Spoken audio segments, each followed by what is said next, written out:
I came out to my mother at 50, which is, it just seems crazy, right? And a lot of people would think, well, you're in a relationship with a man and you're coming out as bisexual to your mother. Why does that even matter? But it does. It really does. After holding that inside and not sharing that with key people that you love in your life for so long, to suddenly come out with that, it's a really big deal. Welcome to Normalizing Non-Monogamy, the podcast where we interview incredible people from across the entire spectrum of non-monogamy to hear their fascinating stories. We strive to bring guests on the show who have a healthy approach to non-monogamy. However, it's important to remember that everyone does it a little bit differently, and the views and opinions expressed by our guests do not necessarily reflect our own. Additionally, we produce this show for entertainment purposes only. Please be aware that we aren't doctors or therapists. Consult a medical professional for anything regarding your health that you might learn about on the show. Enjoy!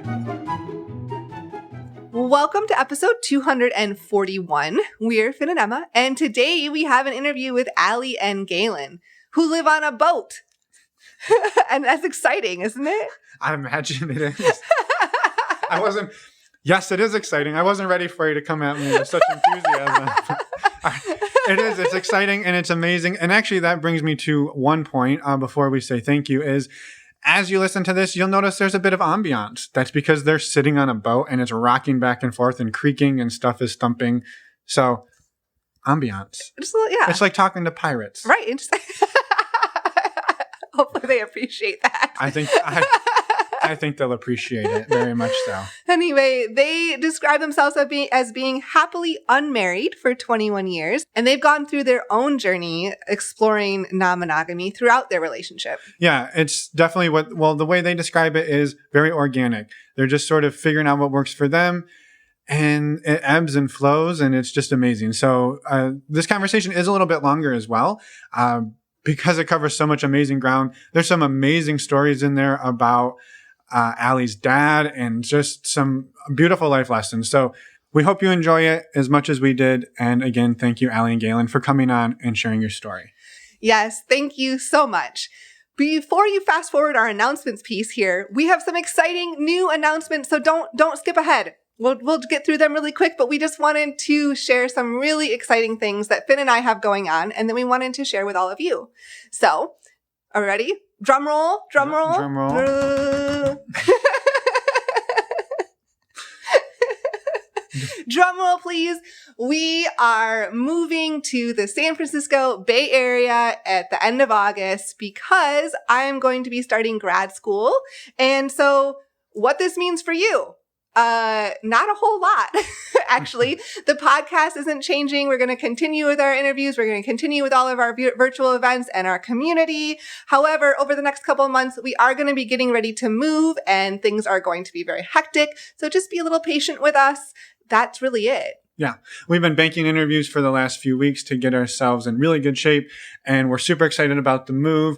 Emma's going to be starting grad school. I'm going to be trying to figure out what I'm doing. Probably going to have to get another job because, podcasting doesn't quite pay the bills in San Francisco, I don't think. So we're going to be looking for housing. We're going to be looking for jobs, and we're going to be, lots of big life changes coming our way. And we're super excited about it. So Bay Area, we're coming towards you. Yes. And we're going to be doing more in-person events. We're going to hopefully be able to add some virtual events. And we're really, really excited. So we thought we'd tell all of you about our exciting news. Yes, we can't wait. And since this is a little bit longer of an episode, we're not going to do our other announcements that we typically do. So we're going to jump into the interview. But a quick reminder, if you'd like to come on the podcast or send us questions or comments, we'd love to hear from you. Go to our website, normalizingnonmonogamy.com, and click on the Contact Us button. Perhaps you're a billionaire heiress and you have a spare carriage house in your backyard in San Francisco that you're just looking for two amazing podcast hosts to come and live with you. To rent. I'm a fantastic cook. I mow lawns like a pro. I clean. I do my own laundry. I'll do your laundry.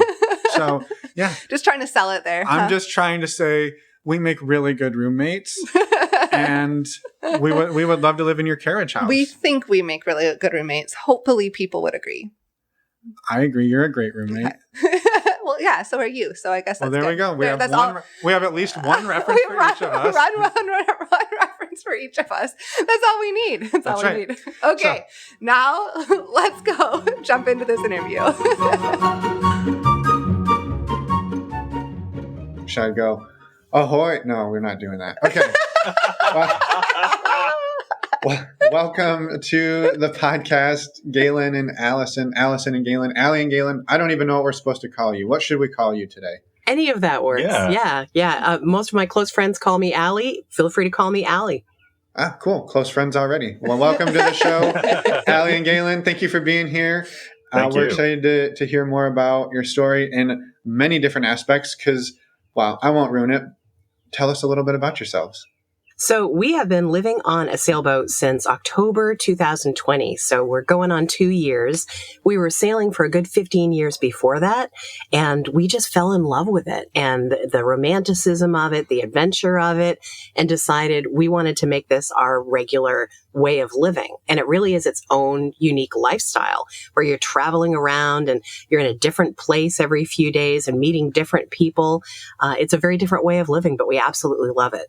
Yeah, and that's the thing for me is meeting all the different people. I mean, like last night we met people that you'd only talked to online, I believe, right? Yes. Yep. Yeah, and you become great friends with them online. We're tracking each other and supporting each other from a distance. Yeah, she just went to the Bahamas and back, and we're talking. Where are you now? Are you safe? What's going on? You know, and all the trials and tribulations that go into this lifestyle. We kind of support each other through and.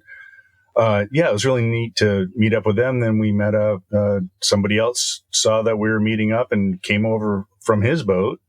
And he wound up having dinner with us. From New Zealand, had dinner with us. And man, you just meet so many cool people and it's so easy to meet people. Everybody just wants to be social. Yeah, I love it. Yeah, and Emma and I traveled in South America for about a year back in 2018 and 2019. And the camaraderie of like, you just find other people who are doing it a little different and you relate. And sometimes you're friends for 3 or 4 days and then you never see each other again. And so those sort of transient friendships are really an interesting relationship sort of dynamic. It's its own unique thing, right? Where you kind of recognize, and I relate it a lot to polyamory and to relationships, where you might only have this person in your life for a very small period of time, but they have an impact and a positive impression on you. And I just love that. Yeah. Well, that leads me to ask, can you describe a little bit about how long you've been together, what your relationship dynamic is? We got together, we've known each other for about 24, 25 years. Mm-hmm. And we got together 21 years ago in April. And I love that he remembers. We were playing in bands, so we're musicians. And we were playing in a band together and one thing led to another, and eventually we got together. And so when we got together, it was a conventional relationship. We were both coming out of divorces, and trying to kind of start anew, but wanting to do things a little differently. And we've been happily unmarried for 21 years. Congratulations! Thank you. Yeah. And, raised 2 amazing kids and we even have grandkids. And so we have this fantastic life that we've built together. And what would you say, maybe, 4 or 5 years into the relationship, we started, thinking a little bit unconventionally? Yeah, I'd say so. And I actually don't know how it all started. The one thing I love about our relationship is it's always been organic. There's never been like a forced thing I'm missing this. I need to try this out. Or it's always been just kind of like it just evolves. And we've been talking, and that maybe that's one of the things is our communication, because we communicate a lot about our relationship even before we were poly. And you got to understand, this is before I ever heard the word polyamorous. Yeah, it's not like we heard about it and decided to do it. It just kind of developed. And I don't even. And this is way before, I believe, before any of the books or podcasts like this were out. And it was so we didn't know what we were.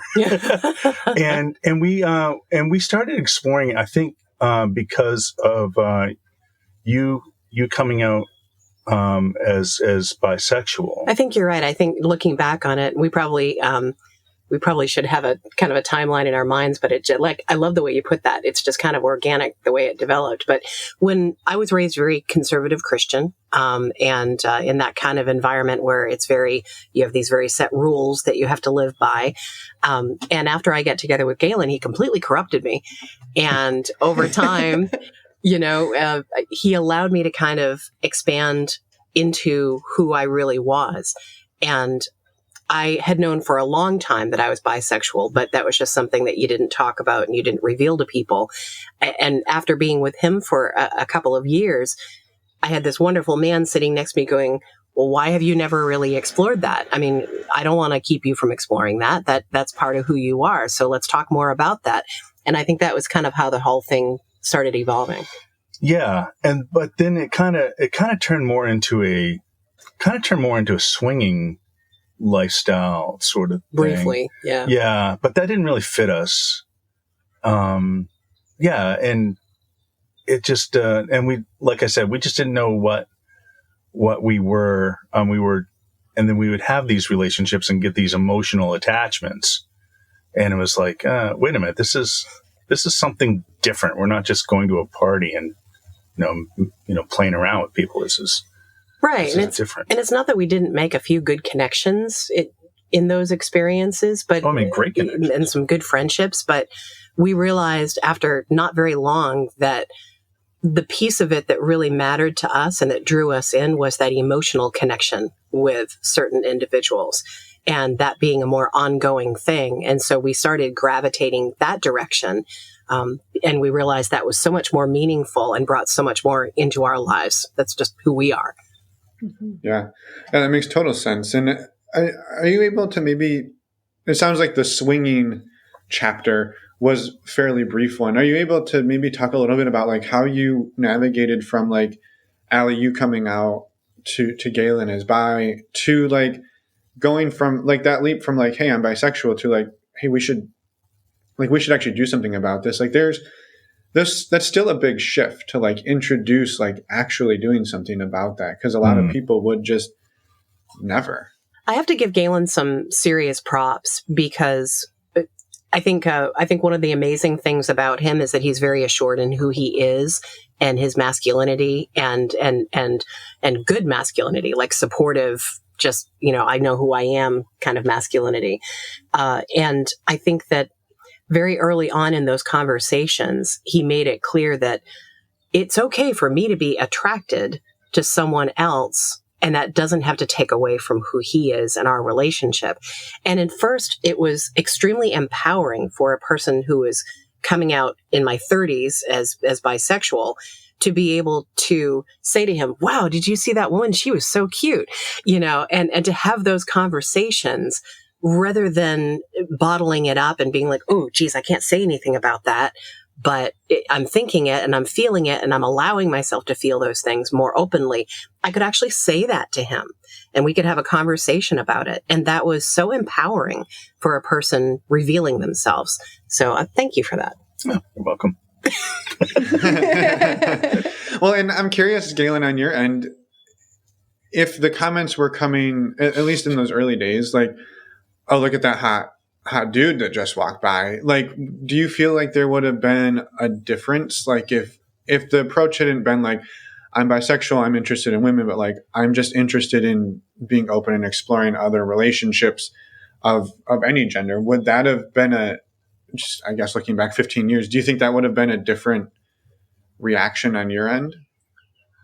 I'm not sure. That's a good question. And it's hard to, go back because I have to, de-evolve, back to where I was then.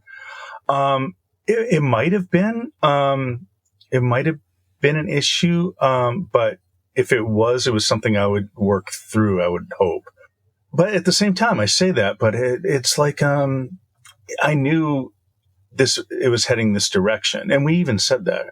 Mm-hmm. We even said, well, we're here at this point. We're playing, we're doing some things.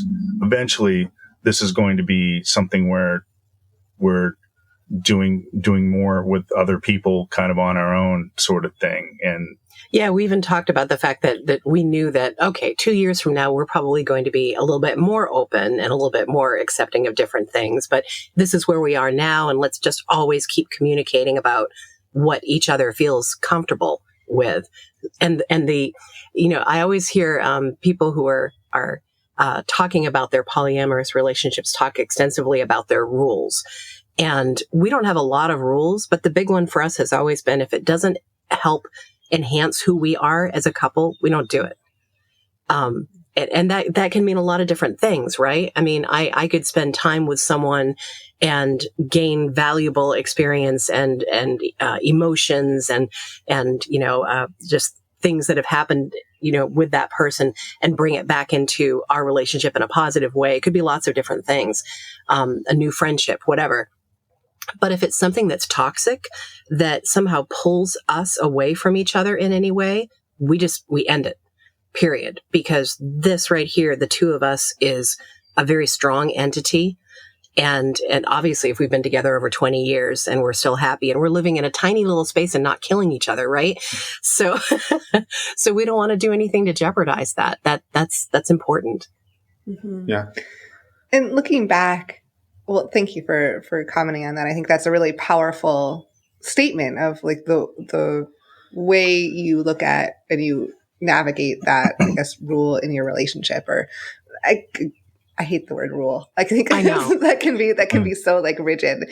But looking back, how did that transition to like swinging, and then from swinging onto polyamory look like for you guys?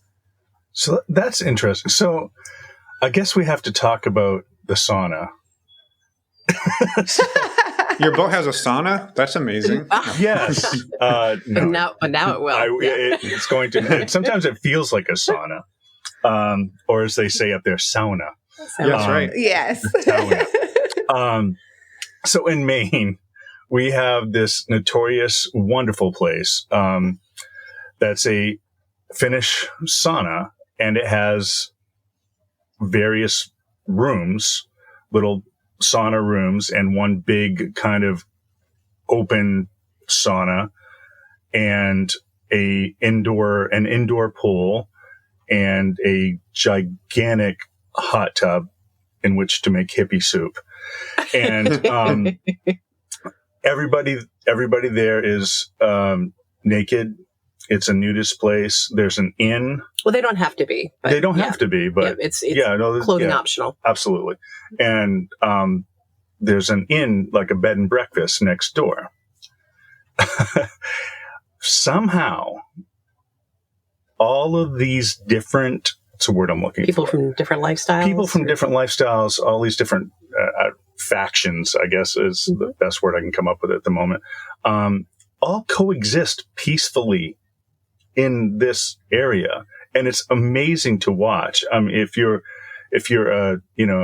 like to study humans at all, this is a great place to go watch the interactions of. Books could be written about that place. Oh my God. And actually a play was, I believe. Yep. There is a play that was written.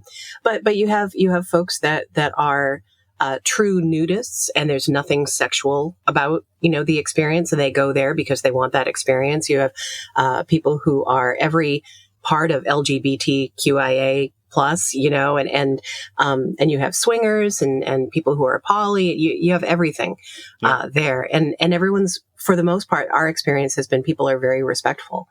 Yeah, and it's really strange to have all of this together. That being said, our first experiences were going to this place and meeting other like-minded couples, and we would play with them in different aspects, different at different degrees, whatever we were comfortable with at that time. Eventually, that place can get as mild or as crazy as you want, really. But that was kind of our that was kind of how we put ourselves into the lifestyle. And there was one retreat that we went to very early in the process, and we wound up writing a song about it.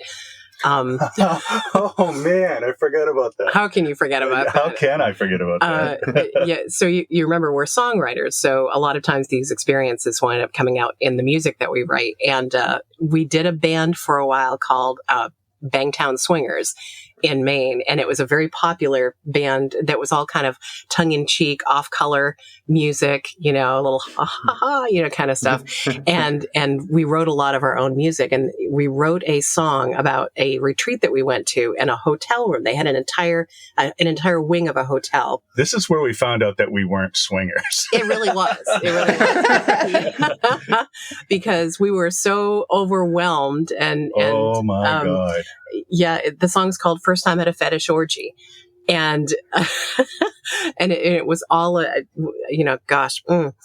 was all about the crazy things that we saw that night. And I say crazy with love because I never want to yuck anybody else's yum.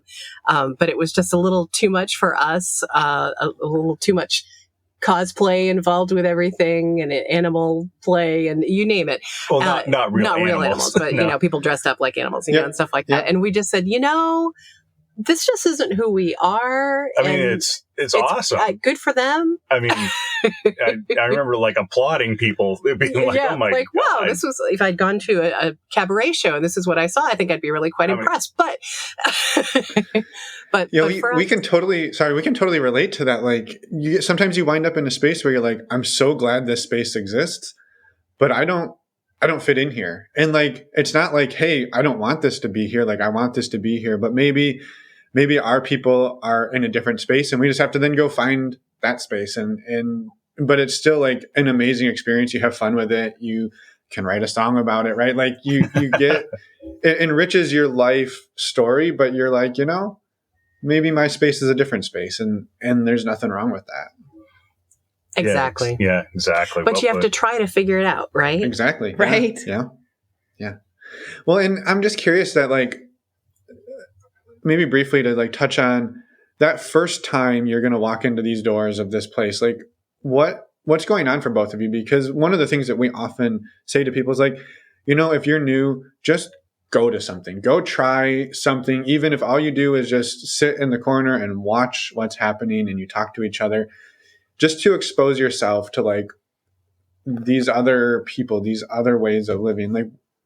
And we say it sort of flippantly, knowing though that there is anxiety and stress and fear that goes into you've got to get in the car and drive there and get out of the car and walk across the parking lot. And all of those things can be a little bit terrifying if you have no idea what you're walking into. Yeah, I mean, I remember the first time that we went to the sauna, and they were very, very respectful and so nice there, and they knew that we were first timers there, and that first time disrobing, I think anyone, regardless of their feelings about nudity or anything like that, would feel a little apprehensive in the beginning, but I think we've been really lucky that we've been surrounded by a lot of people who have made us feel comfortable.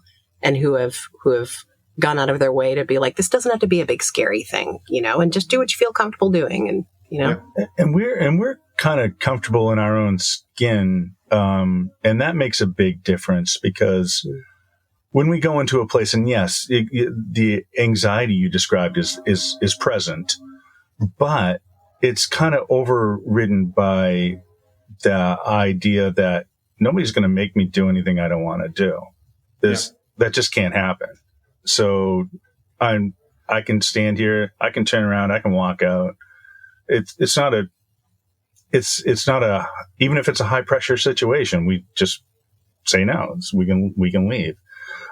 So that kind of overrides the anxiety, but it is there. Yeah, absolutely. Yeah. Mm-hmm. No, I love it. Yeah. Mm-hmm. I think I was just thinking sometimes, like you said, that first time you disrobed, and I think for me, even now, I think sometimes you go to do that and you expect there to be this gasp or the crowd, and then there's just nothing. And you're just okay, well, I don't know why every time I think I do this, something's going to happen and then nothing happens. And then the next time it's the same damn way. So you're just, in those spaces, it's just such a non-issue. And almost sometimes that's puzzling to me, we're so conditioned to think that this is going to elicit some type of reaction, and then it doesn't. And then yeah, it's just well, a I wild didn't get thing. applause, but they didn't boo me, so I guess we're okay. Nobody booed and nobody cheered. I guess, I don't know. Nobody cares. Or it's just normal. Right. Yeah. That we're all human. Everybody's feeling some of the same things. Right. Right. Yeah, exactly. So how did you both transition from swinging into more relationships and polyamory? They wrote a song. we wrote a song, and that was Yeah, it. that's called the answer. We're Done with Swinging. Now we're poly. I don't know. It was a long transition. I think I think it did start maybe with that party we went to when we were like, okay, we kind of like the kink community, and we like Definitely support it. we definitely like the swinging community, and there's some swinging parties we went to, and we had fun. I'm not going to lie about that. And then we had and we had the place where we were going, the sauna, and having these experiences. I think we just kept pushing. I don't know, say pushing boundaries, but maybe pushing boundaries into what we felt we wanted. And then eventually I heard the word polyamory, and I'm like, wait a minute, that sounds like what we are. Yeah. And I think around the same time, without using any names and situations, there was the first woman that we kind of had a relationship with was someone who was a friend in our lives. And it didn't even wind up becoming very physical. It was more emotional. But the person was over at our house all the time. We were talking all the time. We were having a lot of emotional connection. And I think that's when, for me, I started realizing, wow, this is like a really powerful connection we're building with this individual. And things just started changing in our mindset. Yeah, I think that right. It's sort of like you said all along, that natural organic evolution of you two finding what works and not forcing anything. And so how did that first relationship go? And maybe also, like, what is the relationship dynamic today look like? Maybe we start there. Yeah, maybe that's a good place to start. So I want to insert something, and one of the ways that our relationship has developed, and again, I'm going to give Gaylen some props, because early on, it was more about the fact that I had come out as bisexual and allowing me to explore that a little bit and things like that. And he's a straight male. And at first I don't find myself attracted to that many additional men. I do occasionally, but not as often. You're just too much of a specimen and an amazing individual. I just don't find other people as attractive. But we'll go with that. Good Lord. Yeah, the ego's going to sink your boat, but go on. It's already tilting. I noticed. Yeah. But early on, we kind of set the parameter that Gaylen, if you don't mind me saying so, was not interested in doing things with other men, unless it was like two couples together, or something like that. And not that I had a problem with you. I just didn't personally. I didn't want. Right, exactly. And yet we kind of. I don't remember if you actually said, I don't really want you dating other men without me, but we kind of decided early on that wasn't really a direction that we were going as much. I think, that's where I think we differ a little bit, because okay. I don't have that feeling that was a thing. Okay. It just never came up. Maybe I just never asked. For me, I don't remember having to process that or having conversations about it. But a few years ago, there was someone who came back into my life that I hadn't seen in a lot of years, and I'd always been attracted to him. And my first thought was, well, I don't know how Gaylen would feel about that, because I haven't really had a lot of separate relationships with other men. And he immediately was like, well, I don't want to keep you from having that experience. Absolutely. You know, if that's something you want to pursue, then you should be able to do that. And that meant so much to me to know that you have that someone cares enough about my feelings and my emotions that they don't want to stand in the way of any of them. I think that's a really beautiful thing. Yeah. Yeah. Yeah, it's amazing. And I can even see too where there would be like an additional level of fear because there's already some like established connection. And I think this is that double-edged sword that you sometimes see is like, oh, well, I started talking to an old ex, and there's like, well, that's an established like safe entity, but also now it's a scarier entity because you know that the connection is there. And so I can see how that goes both ways. But yeah, it's amazing that the sort of embracing it was there. I would actually, I'm weirdly more comfortable with that scenario than I would be. I guess it doesn't matter, but I'd be more comfortable with you having a relationship with someone we already have an established connection with. Mm-hmm. That because then I don't have to get to know somebody. I know what this cat's all about, and we already have like an established thing, and it's mm-hmm. I know what their if their motives are good or not, and so I think I'd actually weirdly be more comfortable with that, but somehow it's not really come up all that much, except for maybe a couple of times. Mm. Yeah. And yet the women who have been in our lives, a lot of times they've been friends beforehand. And it's just kind of evolved. Yeah. And going back to, we were talking about, when I discovered the word polyamory and what that all meant, I was really excited to have a sense of, oh, wait a minute, now I have a community. I have people that are just like us. And I began to find out that we're kind of outliers in that too, a little bit. And it's, and I think it's because a lot of times that we do date, together, and that seems to have a negative connotation. Yeah.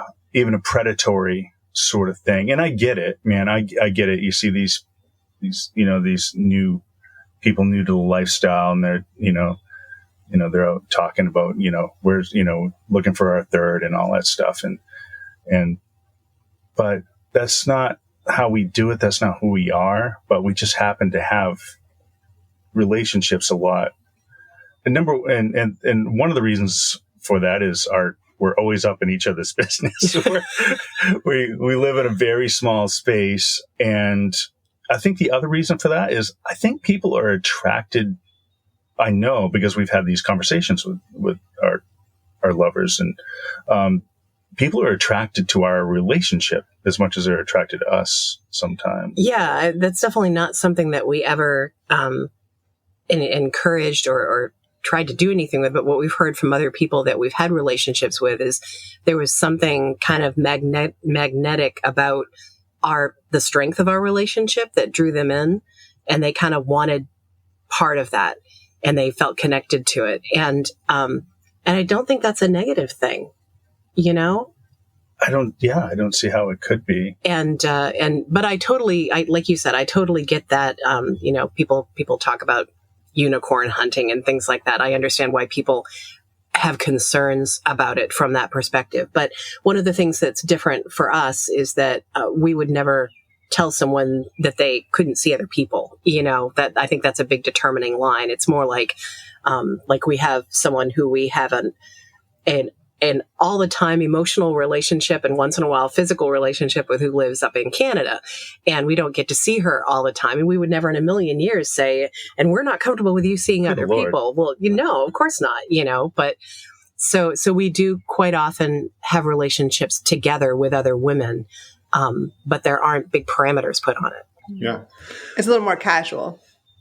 Yeah. Yeah. I don't know about casual, but not restrictive. Yeah. That's a better way to phrase it. Yeah.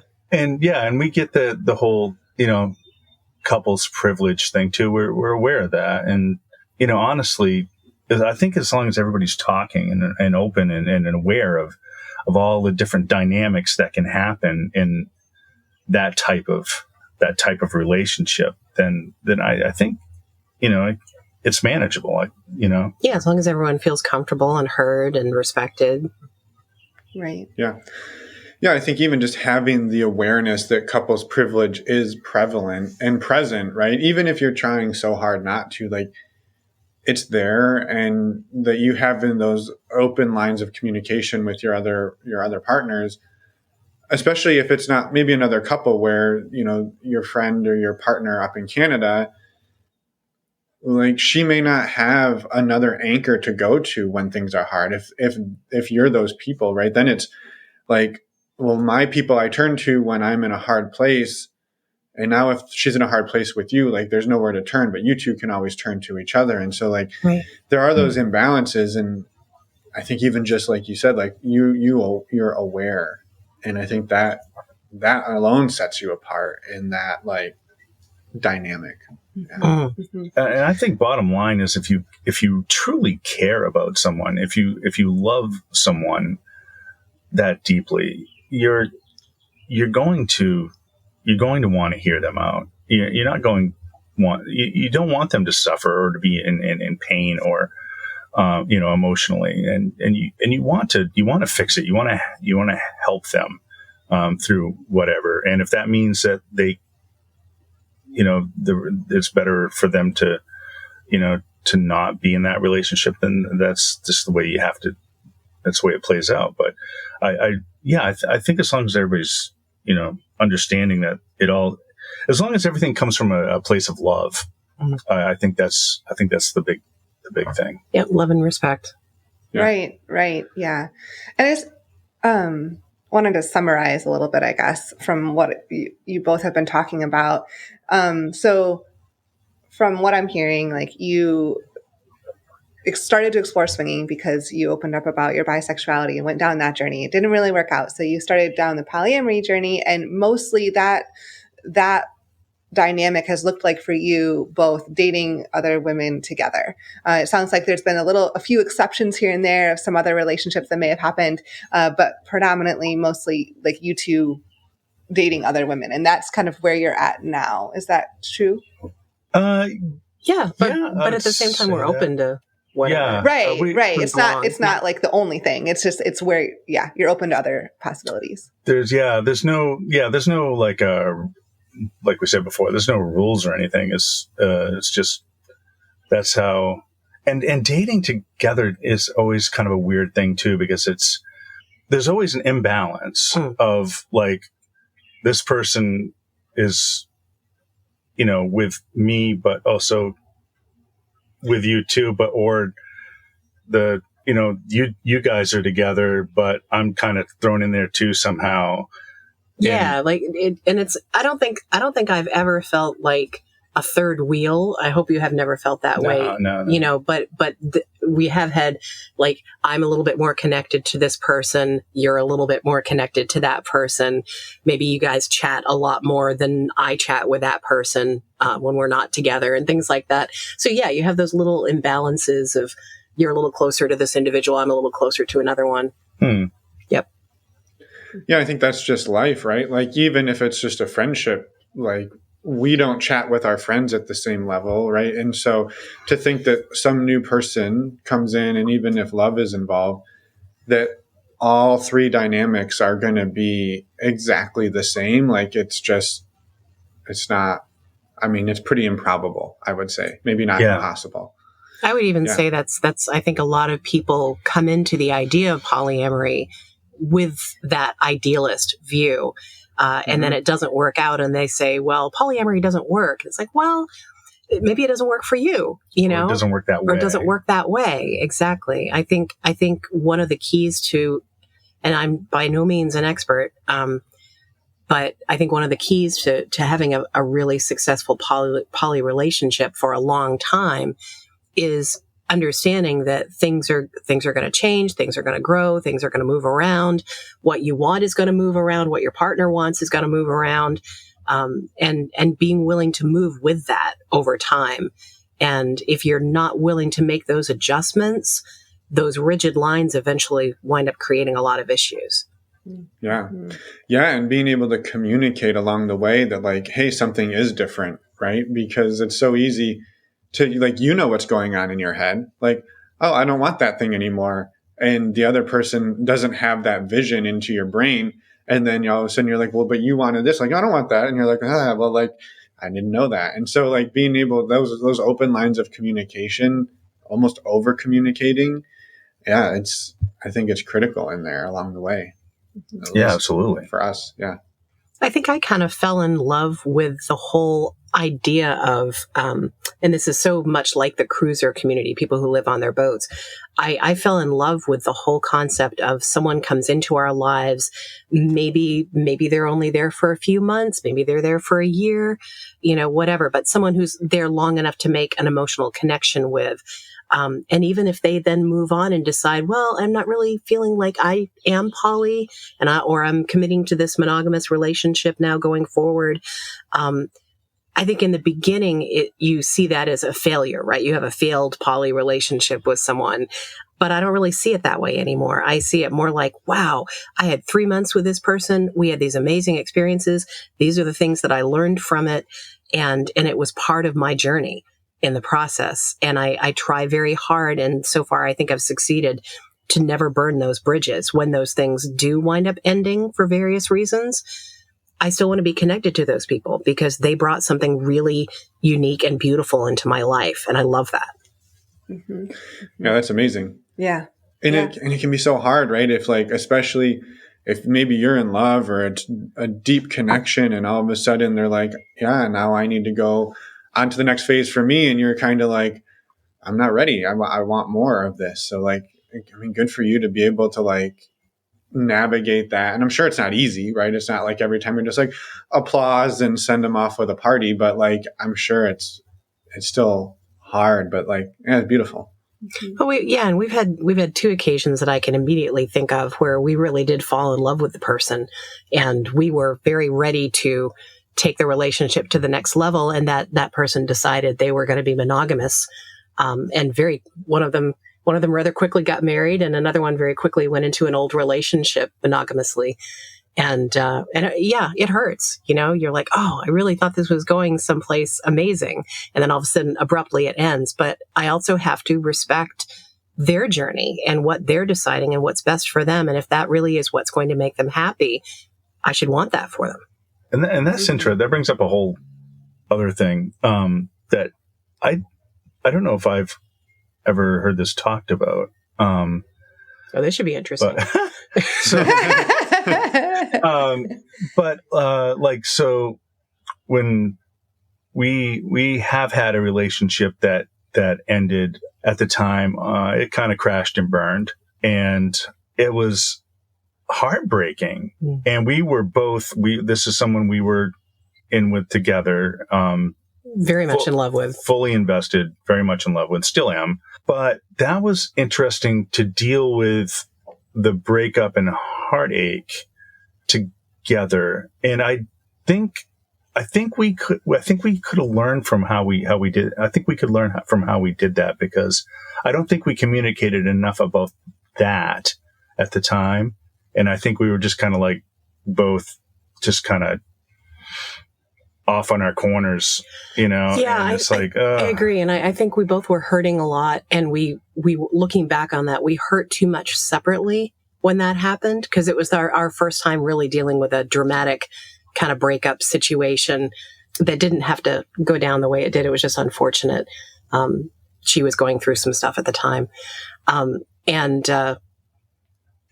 think we both were just heartsick, and there were a lot of tears, but a lot of tears separately. And you're right. I look back on that and think, that's something you can't talk about as openly, right? I mean, we're pretty much just out there now, but at that point in time, a lot of people didn't know I was bi. A lot of people didn't know that we were poly. And so you couldn't go to some of our closest friends, believe it or not, at that time and say, oh my God, I'm such a mess. You can't just walk up and say, oh, my girlfriend just broke up with me, like someone would in a conventional monogamous kind of conversation. we couldn't just say, oh my gosh, we both just got our hearts just handed to us and we are a mess and we haven't stopped crying in 3 days, but we can't really tell you about it and you're not going to understand. So that was hard, that first time that happened. Yeah. It was something we had we were our only support system. We didn't use that quick enough, I think. Yeah, I agree. Lesson learned.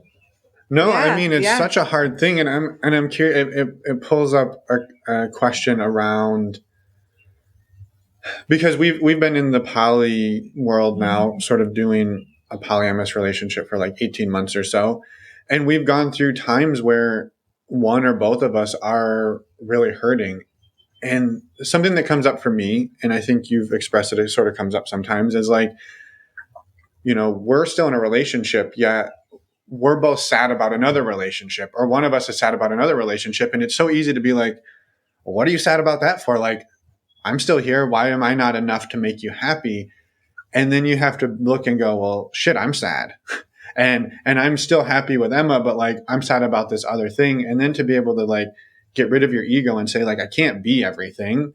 They're going to be sad because there's other influences in their life than me.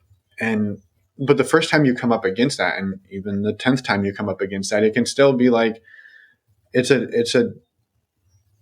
hard thing to like reconcile. I don't know if that's something you two experienced in that first or subsequent like experiences going through that heartbreak. Yeah. And I'm trying to think of I think most everything else, that was the only time we'd had that. Yeah, that was the only time where things kind of self-destructed versus a person just being like, "Hey, this is really what's best for me," and they move on. Oh, okay. No, let's look deeper than that, because no, there was one where I felt betrayed. Yep. I felt more so than me. Hurt.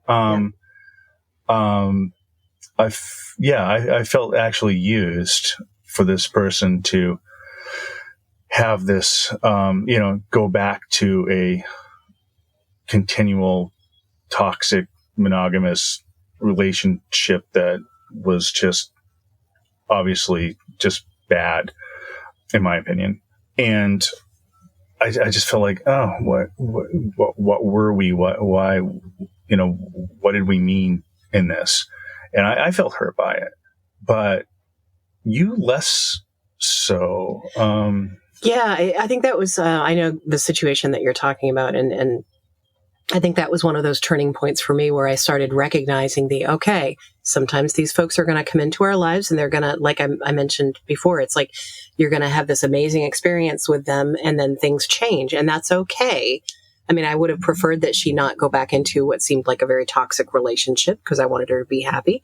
But, yeah, I think that was the point where my mindset was starting to change, where, those things are going to happen. And then you just kind of keep moving through life and take the good that you experienced with that person. And I'm trying to remember what how we treated that emotionally between us.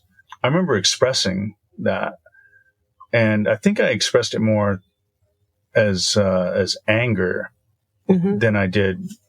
I mean, I was sad, obviously, but, yeah, I think I was just upset about it. Yeah, and I remember like you saying, like I would be chatting with her online after the fact because I tried to and did. We have stayed friends with that individual. Yeah, absolutely, yeah.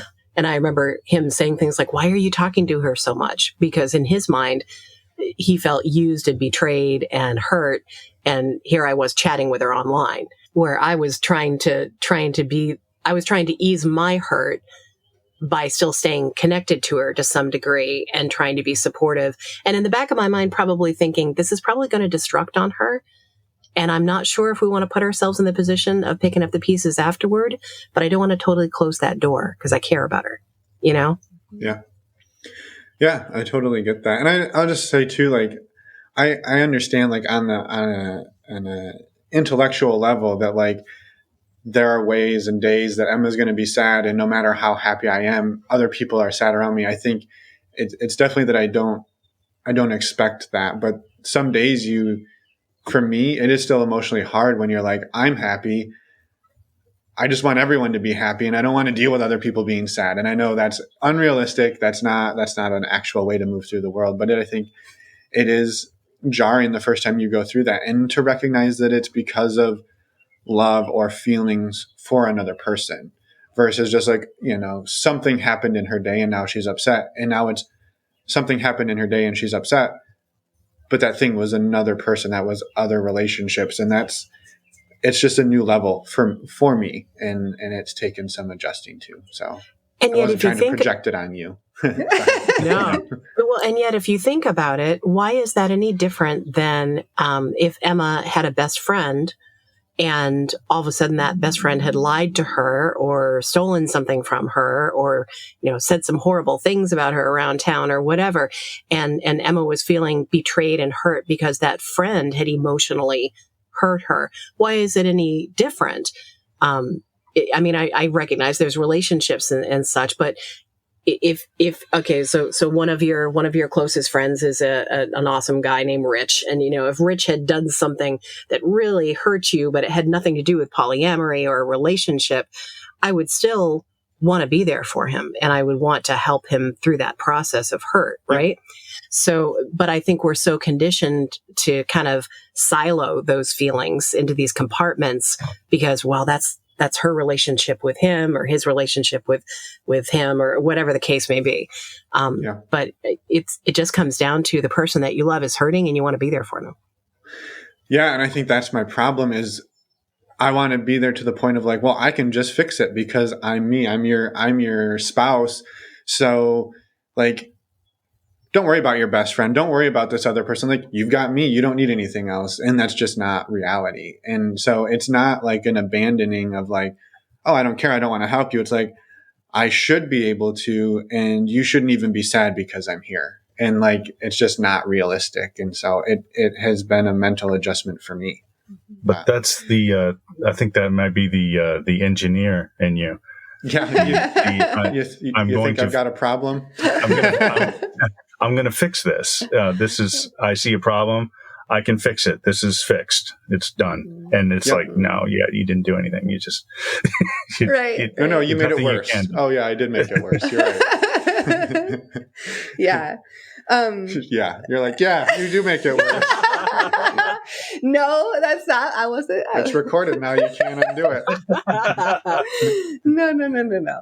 You have the best intentions. Right. That's what I was trying to say, but I still make it worse. I think it depends on the situation. There's nuances there.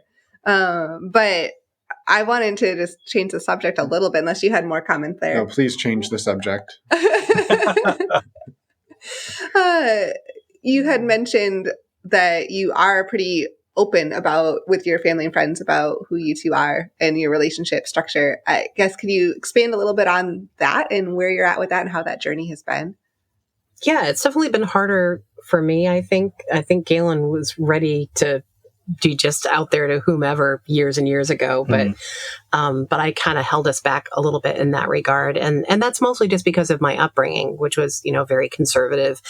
And and not just a fear factor, right? Not just being afraid of what people might think, but also like I would never want to do something that caused disrespect to my family, or that put them in a position where they felt disrespected. So in the past, I've been very guarded about who we talk to about some of the things in our lives. And my mother was one of the last people that I needed to get it out there to and tell about it. And we had an occasion just last year where all of a sudden it was just, the timing was just right. Like she had to tell some news to me that she was really nervous about telling me. And it was cute that she was nervous about it.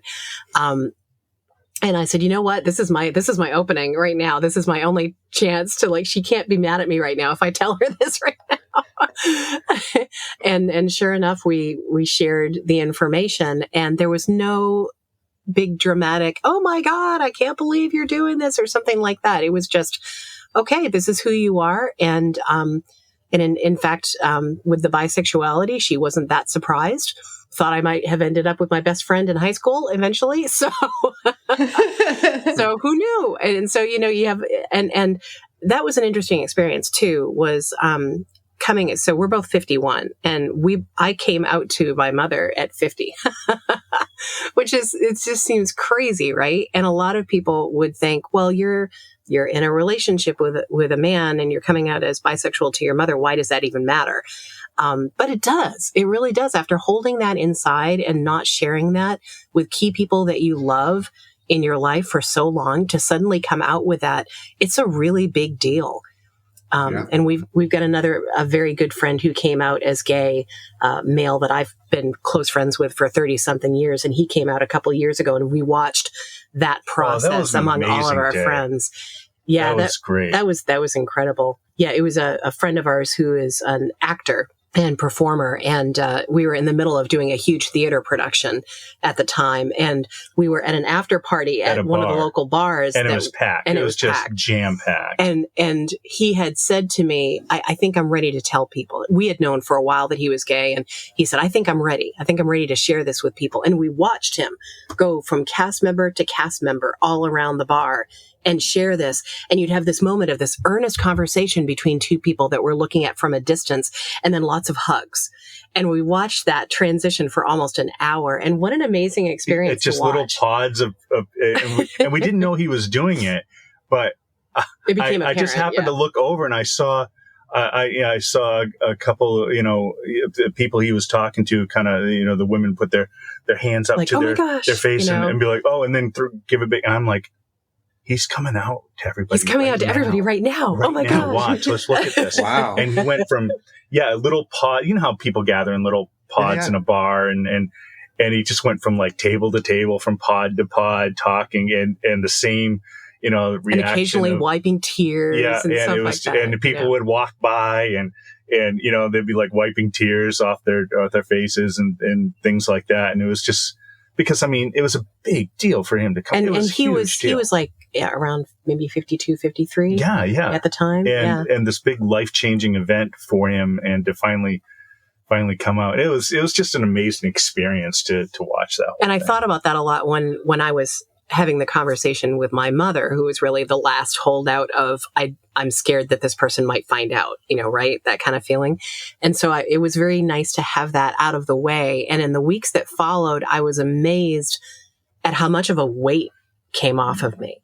You don't realize how much you're holding back internally until that suddenly lifted.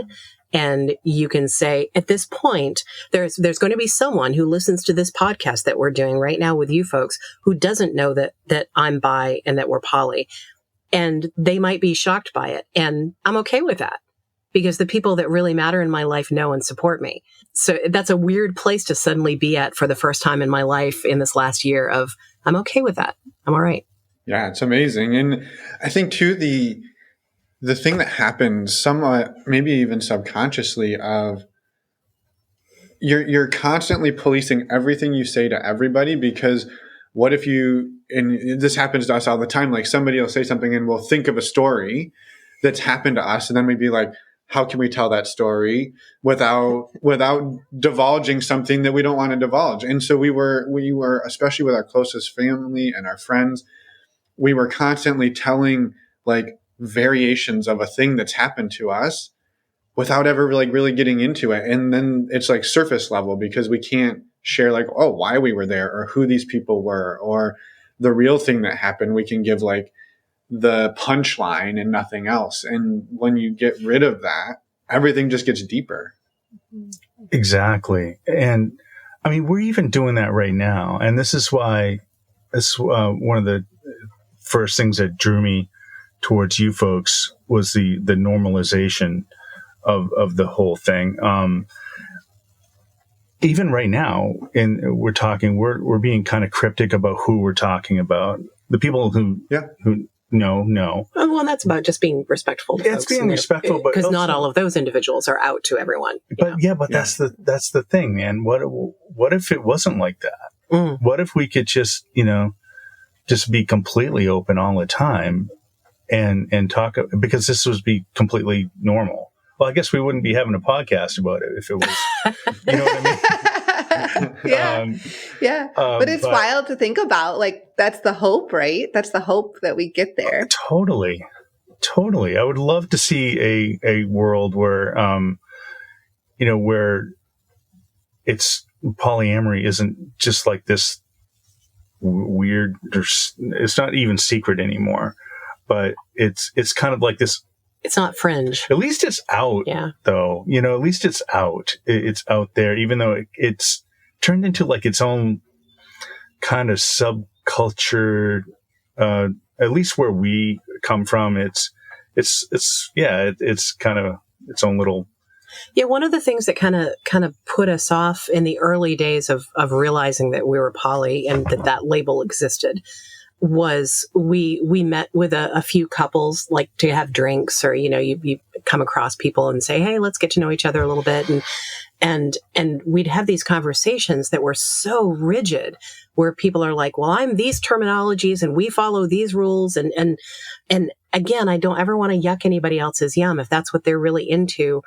But they got so immersed in making sure that they fit into all these little categories, and that we knew exactly what those categories were and what all the correct terminology is. And, oh, you can't use this word. You got to call it this now, but that's going to change in 3 months and you need to keep up with it, and that's daunting and exhausting to me. And maybe it's just because I'm an older poly person, but I'm just like, nah, man, that's the hippie in me. I just want to be me. I just want to love people. I want to be able to not put restrictions on how we love people.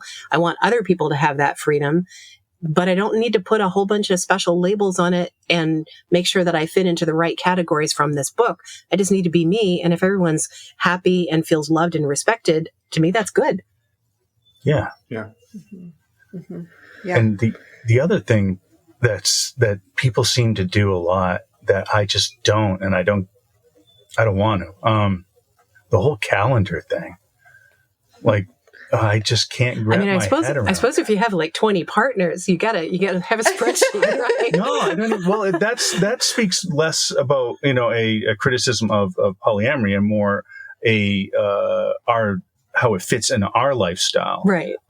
Being a full-time cruising sailors, we don't. Schedules are the worst thing you could have on a boat. You just. Your schedule is the weather. Whatever the weather tells you to do, oh my gosh, do it. It's so true. And I think it's the same way.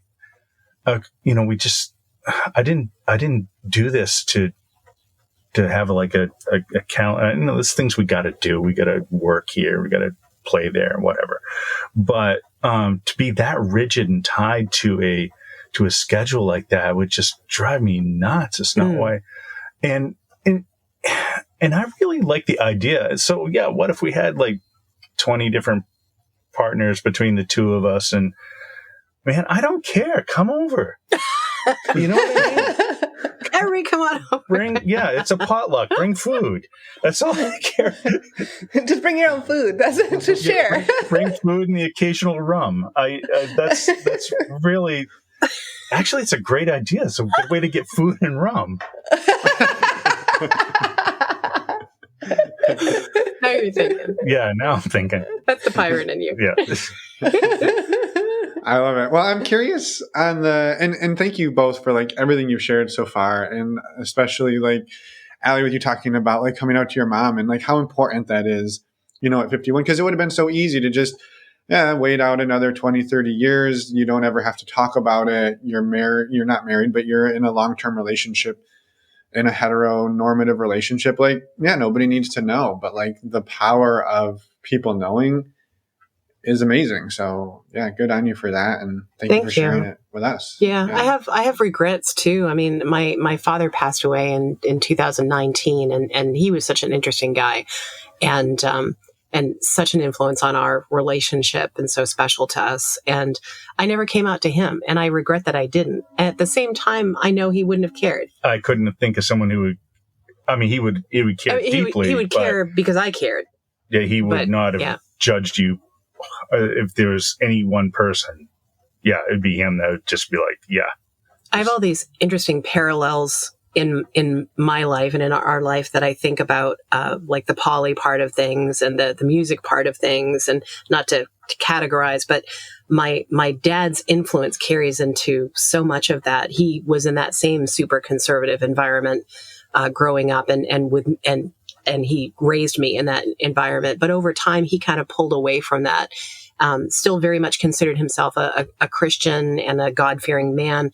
But Gaylen's already smiling because he called us randomly, kind of the beginning of it. He called us randomly one day and said, and I hope nobody's offended by this, but he said, "Which earring do I get pierced so they know I'm not gay?" And I'm like, "Dad, where are you right now?" I'm at the piercing pagoda at the mall. Don't move. We are coming. Just stay there. And we got in the car and we raced up to the local mall and ran in there. And there he is, standing there, ready to get his ear pierced. But he wanted to get the right one pierced. And I'm like, "Dad, it's not like 1982. You can do whichever ear you want to. But if you really want to know, this is what was considered the right ear." Traditionally, back in those days, the left ear was the one. And he goes, "But they only sell them in pairs." And he was all upset because he's like, but they sell them in pairs. So I'm paying for a second one, but I don't want the other one. And he was all distraught over it. And Gaylen's like, "I'll get the other one with you." I'll get the other one, Bert. Oh my God. What a day. And he held the teddy bear while they pierced his ear. Yeah, we've got a picture of him like holding the bear when they do the little thing on his ear. And that was kind of the beginning of his evolving. And he shaved his head. He had the ring of baldness in the back. And he said, "Well, screw that. I'm going to shave my head." So then he had an earring and he looked like Mr. Clean. Yeah, grew a goatee. Yep. Started smoking cigars and oh my God. I know this is, off track, but it's amazing. He started, so his doctor told him that he could have a glass of wine a day. And he, not a drinker at all. So a glass of wine. And he goes, "Oh, I got to have a glass of wine every day." And it's like, "Oh, okay." So, and he tried, he didn't really like wine so much, but but they said it was good for his heart. So you should do just one glass of wine a day. What's a lot like wine? Gin. So I'm going to have some gin every day. And you know what? You know what gin goes good with? Orange juice. And when do I drink orange juice? In the mornings. So let's get up and have a big gin and juice first thing in the morning. Somebody who's never drunk much in their lives. I'm like, "Man, you just go. You just do your thing." So this is part of his evolving, and it cracked us up so much. And because my dad was raised really conservatively, he didn't understand a lot about LGBT and everything that goes along with different lifestyles. And what amazed me, I actually wrote a little article about this, is his name was Bert, and be the Bert, ask the questions. And my mother, God love her, always wanted to kind of keep him from saying anything that could be embarrassing. So we'd be at Thanksgiving dinner and we'd be talking, and I'm talking about a trans friend of mine, and Dad's like, "How does that work anyway?" And, of course, immediately she'd be like, "Bert, we don't need to talk about that." And I'm like, "No, let's talk about it," Right. And he was willing to ask the questions, and he was always able to understand through us that you're not just talking about a category of people. These are real people that we're friends with, and these are the things that they endure and that they deal with. And once he understood those things a little better, he had such a different appreciation and empathy. Oh, he became an ally. What it was. Yeah. He actually, would come up to me and tell me how he defended that, like someone spoke badly about individuals who were gay, and I spoke up about it, and I told them, these are real people, and blah, blah, very elementary in the way of looking at it, but also so amazing for a man to have developed his thinking over time into his 70s to the point of being like, I respect people and I love people. And if these people are good people that my daughter really likes and they're kind people, I need to understand their situation better. And that was amazing. So I know in the back of my mind, he wouldn't have cared that I'm bi. He wouldn't have cared that I'm poly. Once I explained why we are the way we are and how we think, he would have been like, "Oh, cool. Yeah. And you probably would have had questions. a lot of awkward questions. But would have asked them and listened to the answer, which is the difference from a lot of people from like his background. He would listen to your answers and take them, give them the proper gravity. And that's why he changed so much in those years. So ask the Bert questions. Ask the Bert questions. Ask the Bert questions. And I think it brought up something when you were talking about, Alli, a few minutes ago about like, you want to, then you said like the hippie, and you just want to show up and sort of love and be loved and not fit into a box and all of these things and the labels. And I think one of the things that can happen, right, is, and it sounds like this was a concern of your mother's with regards to your dad about like asking the question, like he was genuinely curious, genuinely loving, but maybe like the way he asked the question or the terminology he uses, right, isn't quote unquote like PC or the latest and greatest. And it's so easy to be then afraid to be like, well, I want to ask this question, but I'm afraid I'm going to say the wrong word, right? Like, what if I say transsexual instead of transgender? And right, this was something that was maybe 10 or 15 years ago was the norm, and it's evolved away. And now transgender or just trans person is right where we should be. But, your dad's 20 years ago still. And it's not because he's trying to be offensive. It's not because he's doesn't care. It's just sometimes people don't catch up that fast. And then to not jump on people and be like, oh, you said clean when talking about your STI status, and we're not saying that. And like the way to approach that is there's a way to do that lovingly. So people then are like, they feel welcome to keep coming back and not afraid then to talk about the next thing. And I think that's just something that like we've noticed, or I've noticed a lot for sure over the years, is like, yeah, maybe somebody did something or said something that was a little off color, but were they trying to be hurtful, or was it just a mistake? And then you can like, it's an opportunity for education. Yeah, to welcome them in and be like, hey, I'm so glad you're talking about sexual health and safety. A lot of people now will say, non-reactive or negative instead of clean, and just something to think about as you're doing this. You don't have to like shame the shit out of somebody to like drive the point home about their vocabulary. And I don't know, it sounds like your dad was like a great example of like, he wants to learn, he wants to love, but maybe like the way the words come out is a little harsh to some people, but that's not because he's like a bad person and doesn't deserve or want to love. That's such a great point, a great statement you just made. I think I would even say it's our duty as, well, for me, being an ally, it's really my duty to be like that and use those kind words of correction, and understand that, like you said, these people that we need to educate about this more often than not are used to a different language. They have different words for the things that we're so careful that we talk about. And even us, I didn't know that you can't say clean anymore. Did you?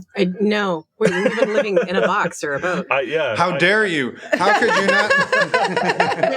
that is something though. With living in our circumstances, we're not plugged in like all the time to all the subtle changes. But could you imagine not only not being plugged into that community, but also being part of another community where most of the time they use inflammatory words? And then if you're curious about it, if you come up and say, hey, and I'm thinking about your father and how I can't remember the exact wording he used, but when you talk, about our trans friends, I forgot what he said, but it was definitely not PC. Oh, I'm sure he used some interesting words. Yes.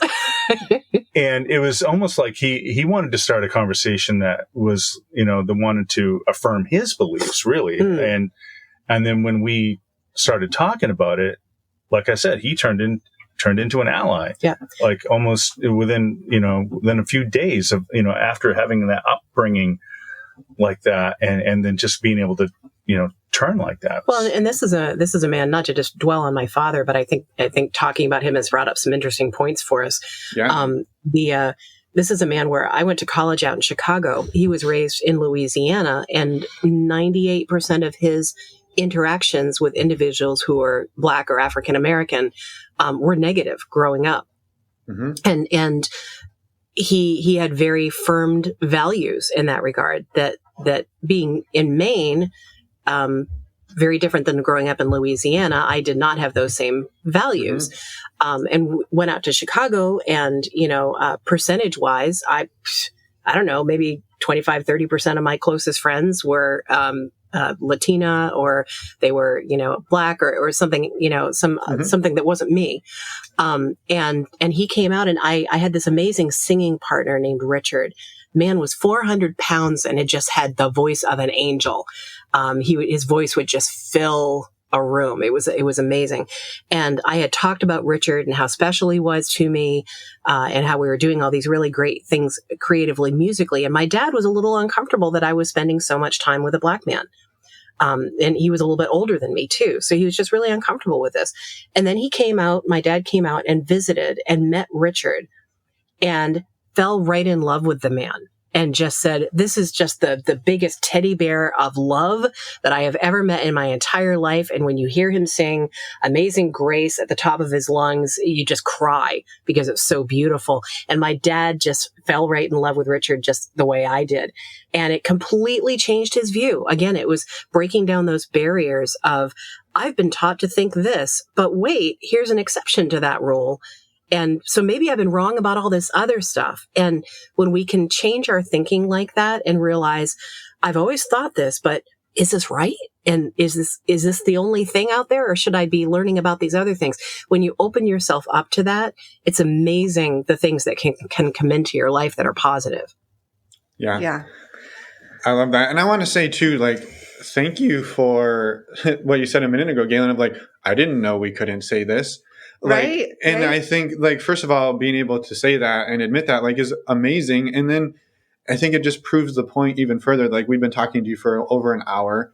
You've been two of the kindest people we've ever met.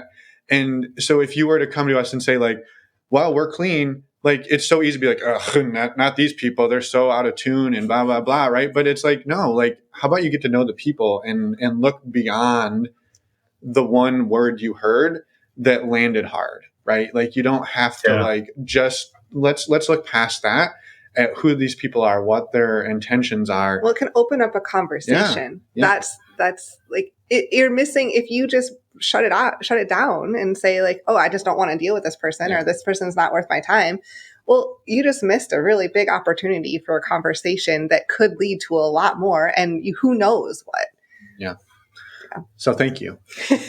Well, and like I said, some of that is because we haven't traveled in, even though we've been polyamorous before we realized the word polyamorous, and maybe I don't actually know when it started getting used. I think we might have been kind of poly before it was really getting used much. Oh, totally. We were. Yeah, because we're old, Because we're old. And that's something to take into consideration, right? If some of the people, millennials did not create this, right? This has been going on for a really long time. So someone my dad's age, who maybe has been polyamorous since they were in their 20s, might not really know all this stuff. Yep. They might just be out there living their lives, doing their thing, being very productive, being very kind and very respectful, but they don't know all this terminology because it hasn't been ingrained in them. And that doesn't make them lesser people.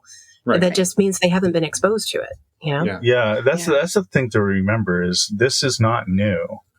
This is something that's been going on since people have been people. This is and it's great that there's terminology and that people are talking about it more. That just means it means it's opening up and it's becoming more acceptable and part of our culture, which I love. Yep. But it's not a new thing. Yeah. I love it. Yeah, I do too. So in the interest of time, we're going to kind of stop that part of the conversation, even though I know we could talk about it for hours, and move on to a few other questions we have for you before we wrap up the episode. And let you get out of your sauna, because we can see we can see the shirt buttons keep getting lower on Gaylen's shirt. Yeah, well, that's just because that's who I am. As I do Fair interviews, I like to take off more and more clothes. It's actually 25 degrees and you're freezing, but you unbutton the shirt, right? Well, so, I mean, a couple of things that I'm curious about. For one, like, how big is your boat? Is it going to be seized by the U.S. as they go after oligarch yachts? And then how do you like navigate this type of relationship? And also, just to be honest, any relationship in such, let's assume it's small quarters, but maybe it's not. So one thing's for sure, the U.S. government does not care about our boat. Except for getting taxes from it and such. Yes.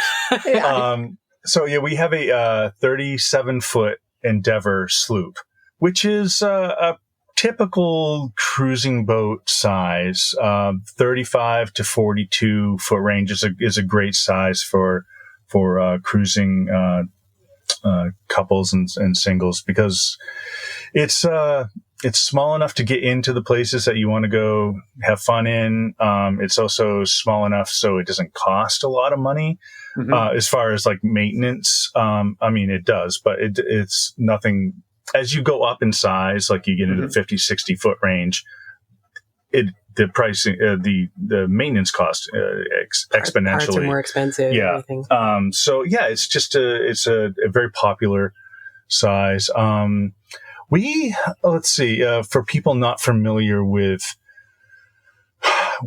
this type of boat, how could we describe our living space? So we basically have a big open room in the center of the boat down below, where we're currently sitting on a settee that is like a couch. And then we have another one just like it on the other side of the room. And then to my left, we have a small galley where we're all electric. And that's another whole conversation. But we have a galley where I can cook anything that I need to. Gaylen just made coffee before we were doing this interview. And then on the other side of me is at the front of the boat, what's called a V-berth. So it's a V-shaped bed at the front of the boat. At its widest point, it's a king size. So, but then it tapers down toward the front of the boat, just like the boat shape, right? So you get really used to sleeping with your feet kind of close together, but you have a lot of room for your body. Gotcha. And I think, and we have what's called an enclosed head, which is, it's a bathroom with a door that shuts, like there's privacy and you can access it in a couple different ways.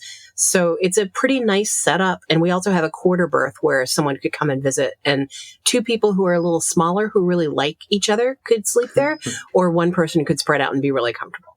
Yeah. Or one can join you in the king bed. Exactly. Yeah. And there's enough. One thing that's cool about our boat is that it's really beamy or wide. It's super stable. It's never going to win any races, but we're going to live aboard it. So we wanted it to be stable, and it's big enough where the floor space is so huge. I could put a yoga mat down and do yoga right in the middle of the boat. And a lot of traditional sloops or one-masted sailboats don't have that kind of room. You just barely have room to walk between the pieces of furniture that are built in. And we have a lot of floor space, which is great. Yeah. Yeah. Amazing. Yeah, that's awesome. So how have you two navigated moving into such a small space together in your relationship and not kill each other? And we do get asked that quite a bit, and I'm not sure that we have a good solid answer for that, other than we communicate a lot. I think the fact that we're poly and we're so used to communicating a lot aids with that. Oh, definitely.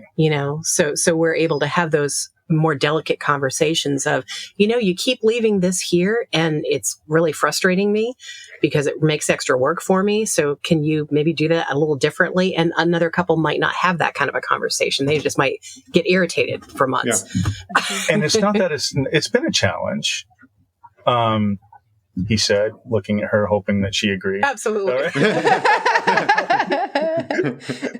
Yeah, it hasn't been all rainbows. No. I mean, you can't move into a tiny space with anybody, a brother, a mother, a boyfriend, a husband, whatever. You're going to get on each other's nerves a little bit, right? But yeah, and I don't even know if it's on each other's nerves. I don't know. It's just kind of weird. And when you do this type of thing too, because it's not just like we've picked up and we've moved into like a tiny space. There's many other dynamics involved with that too. All of a sudden, we're traveling all of the time. We're away from our usual friends and family. We wake up in the morning and everything's different outside, and we're in different areas where we don't know people. We have to get to know people. And then there's the whole captain first mate kind of thing on top of that. Gaylen is a little bit more experienced at sailing than I am, even though we've been doing it together for almost like 15, 16 years. And so generally he's considered the captain, except if I'm at the helm, whoever's at the helm is in charge at the moment. And that's how we run things, to make sure that, if he's been down below for 2 hours and I've been up above and running the boat, I know more about what's going on at that moment. So I'm considered the captain.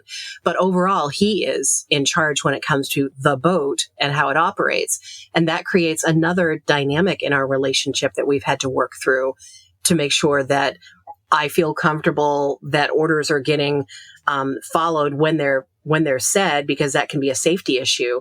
But it's another facet to the relationship that we had to work through. Yeah.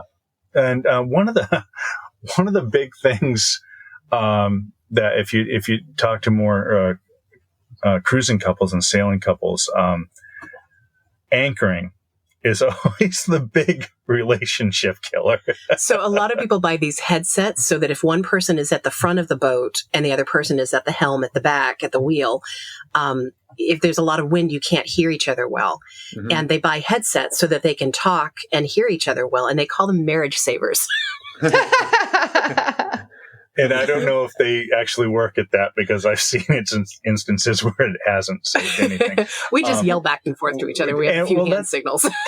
And that's the thing too, is when you're raising your voice to be heard, that triggers something that is, you have to recognize that, okay, she's yelling at me right now, but that's okay. She's just yelling to be heard. She's yelling because it's really windy up front. And she can't tell it. I can hear her fine, but the wind is howling in my ears. Yeah, and that first, the jolt of emotional energy is like, I'm getting yelled at. It's like, no, you're fine.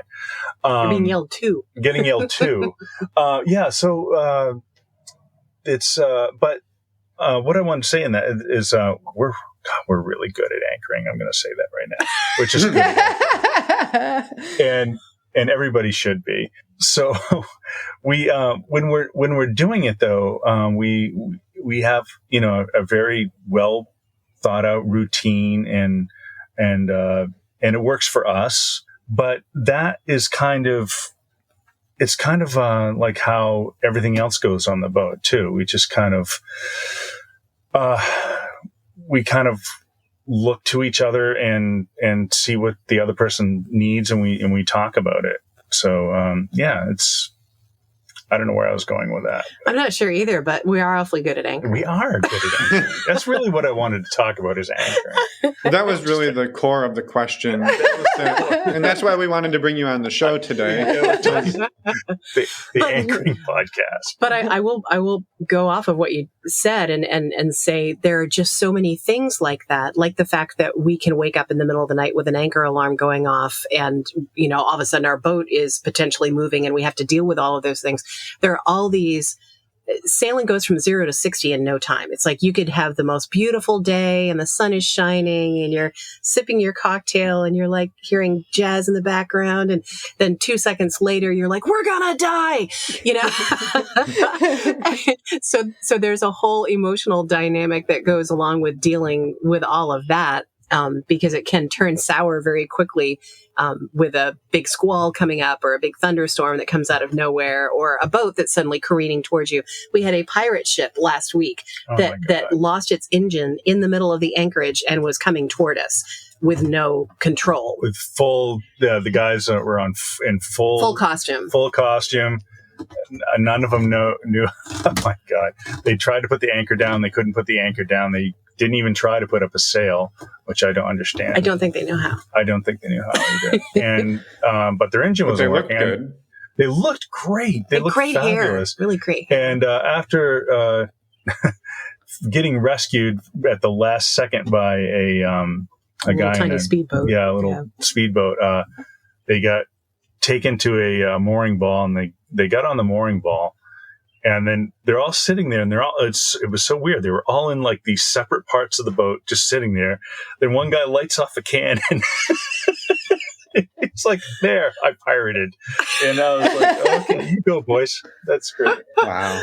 And ladies, there was ladies there too. So there's just all this stuff that we deal with that people who live on land and in regular homes or apartments just never have to even think about. And that adds another layer of communication that we have to deal with. I think it's easier because we are poly and we're used to talking about everything, that we're more likely to have those conversations and have it not be a huge deal.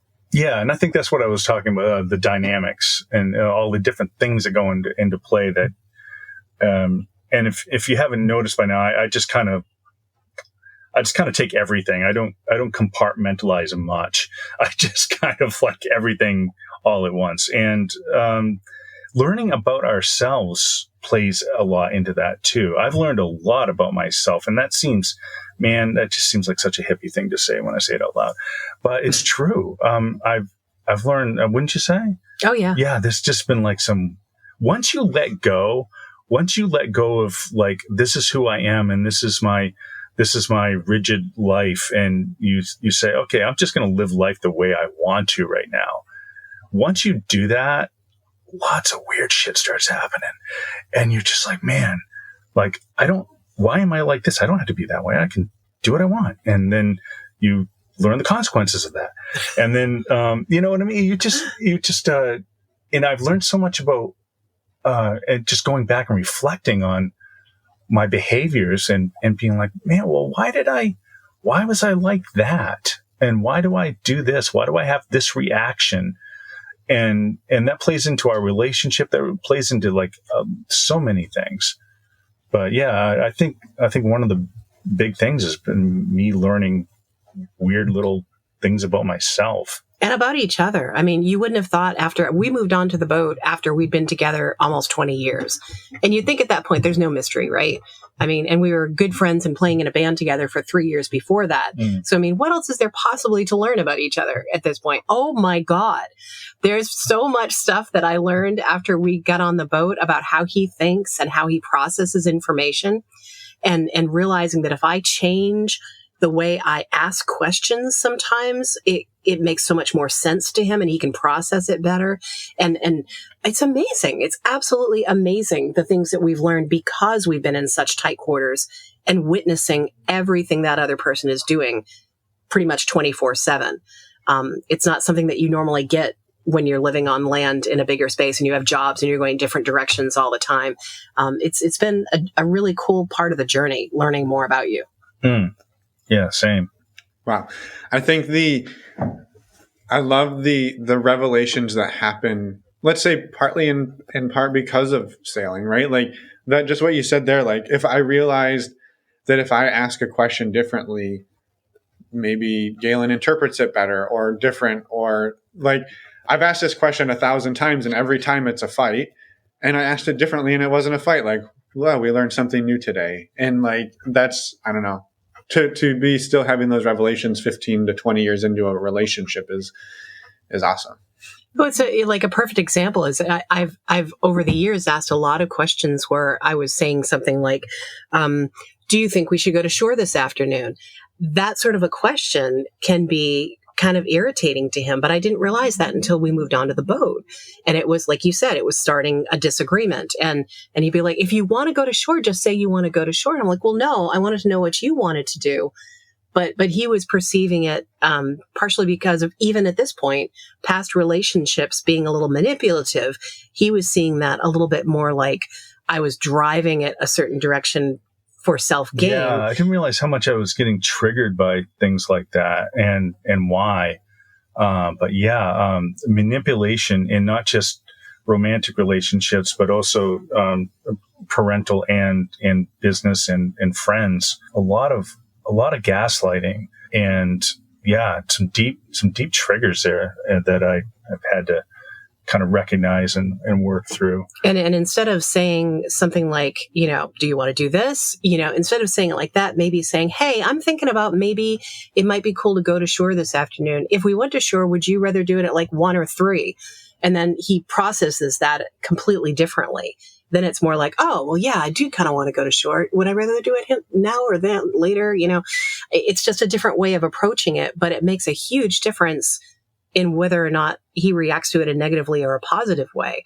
And I'm sure I have some of those things as well, where if you approach things a certain way, I'm much more likely to feel like it's productive and not confrontational or something like that. But being in the really, really tight quarters that we're learning some of that stuff. That's cool. Mm-hmm, mm-hmm. Yeah. Yeah. No, that conversation that you just outlined is one that we've been working on for years. And like, it is almost identical, right? Like just the way you can word a conversation and then, or word a question. And like the work's on my end too, right? Cause it's, I don't know, verbatim of like, hey, do you want to do this? And it's like, how about lead with what you want, right? But then like for so long, I would just get annoyed, and then like finally being able to like stop and say, hey, like I understand what you're trying to do. And even now when it happens, like I have to be like, I get where she's going. Like, can we then have a conversation about it in the moment and say, hey, like I get what you were trying to do, but I was feeling this, and like, but that didn't happen for so many years. It just carved the groove deeper and deeper and deeper. And now we're trying to like pull ourselves out of it and do it differently. And it's so I love that example so much because it was so relatable. Yeah. Yeah. I was also curious, how have like the sailing community embraced like polyamory as well? How have you two navigated that as you've learned more about the sailing community and being your true selves out there? That's a great question, because I'm not sure, because we don't lead with that information. Yeah, we kind of think of our poly existence as just, part of who we are. And we don't tend to take the, and because I met you 5 minutes ago, I need to tell you all about this and make sure you know that. It's like, well, no, that's just part of who I am, right? I'm a musician. I also happen to be poly. I'm a writer. I'm a bunch of different things. I'm not just that. Yeah. So I don't think we've had any negative reactions. Well, no, and we've never done anything like this, like a public forum sort of thing either. So this is the first time we've done that. But yeah, and it's not like on our social media or anything like you said. But it's for the people that we have told about it. I'm trying to think who we have and what conversations we've had in the community. I think the sailing community in general just tends to be the cruisers. I'm going to specifically talk about cruisers. So lots of people own a boat, but maybe they go out on it a few times a year, or it sits in a marina most of the summer or stuff like that. In speaking of cruisers or people who live on their boats and travel around, I think people who have that mentality tend to be a little bit more open and a little bit more accepting in general. On both sides of the spectrum too. Yep.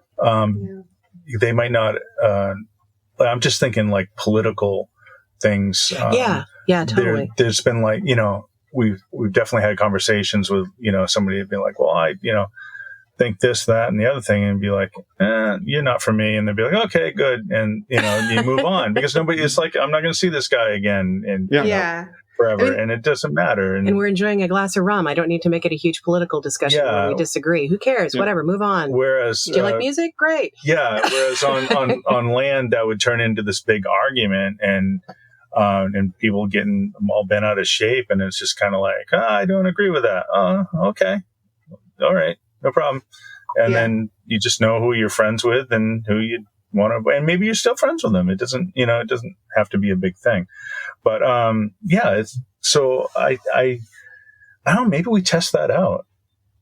Maybe we start being a little more open. And it's not that we're not open about it. It's not that we're trying to hide it. It's just, how does that? It's not the first thing that comes up. Yeah, how does that come up in conversation? Actually, it could have. Yeah. Well, and just the fact that you're having trouble thinking of examples, sounds like it's kind of been a non-issue. So far. Exactly. It has been a non-issue. And I was trying to think, because someone asked me last night about our relationship, and I can't remember if I brought that forward or not. And isn't that kind of awesome that it's so normalized in our lives that it's like, yeah, I don't remember if I talked about it. Like, it's not this big reveal. It just is, you know? Or there was ample rum, one of the two. Or both. Yeah. To Or both. Yeah, to be honest. Can't lie about that. Love it. Yeah. Love it. Well, yeah, thank you both for taking the time to talk to us, sharing your story.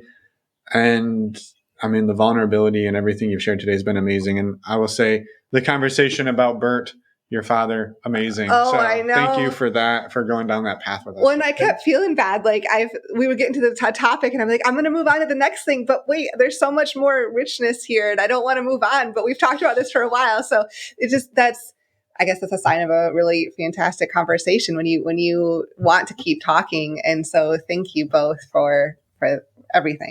Absolutely. And this is his, I know your viewers can see, but this is his shirt, by the way. He's wearing a Hawaiian shirt that was my dad's. And when you get on our social media and YouTube and stuff, but when you see me wearing a Hawaiian shirt, it's one of his shirts. Nice. He had a collection of Hawaiian shirts that I inherited and a hat. And that's my tribute to him is wearing that whenever I can on interviews and stuff like that. And Emma, what you just said about the conversation, that's such a great analogy just for poly and relationship development over time anyway, right? It's like you go in with a certain thing in mind and you have like certain questions or certain ideas of how something's going to go. And then something different happens or you meet somebody different and then it changes direction. And some of those diversions that happen in life wind up being some of the most awesome things that happen to us. Yeah. Oh, that's such a good, comment on that because that's exactly what this conversation was. Yeah, no, it's amazing. And Gaylen, you mentioned your social media and your artists, your singers, your songwriters. Can you let people know where they can find you, how they can get more of you too, and promote a little bit of what you're doing, and then we'll let you send some people. We would love to send some people your way. Yeah, I'd love to.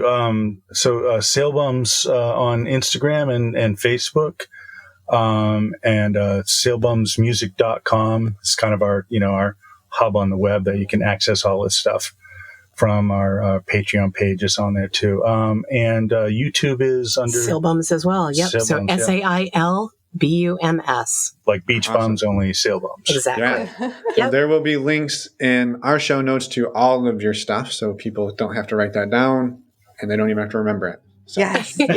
Wonderful. Thank you. Well, thank you again, and have a wonderful rest of your day. Thank you. Thank you, guys. And we're back. A huge thank you to Alli and Gaylen for coming on the podcast and for sharing your story and just for, getting all of the amazing conversations that we had out there. Yeah, we couldn't be more grateful. So thank you both. And thank you. A quick reminder to go to our website, normalizingnonmonogamy.com. There you can find podcast show notes. You can find information about our Patreon community, which we have ongoing MeWe chat. We have monthly Q&As, and we also have men's and women's groups. If you're out there looking for community and like-minded people, we strongly encourage you to check it out. We also have community events listed on our website as well. So we'll have virtual meet and greets that are open to anyone coming back in August. Yeah. And the other thing you can do while you're there is click on our resources tab. And there you will find all of Emma and I's favorite resources that we use to help us and our journeys of non-monogamousity. What do you think? Did I do it? Good. Yeah, good term. At the top of the list, at the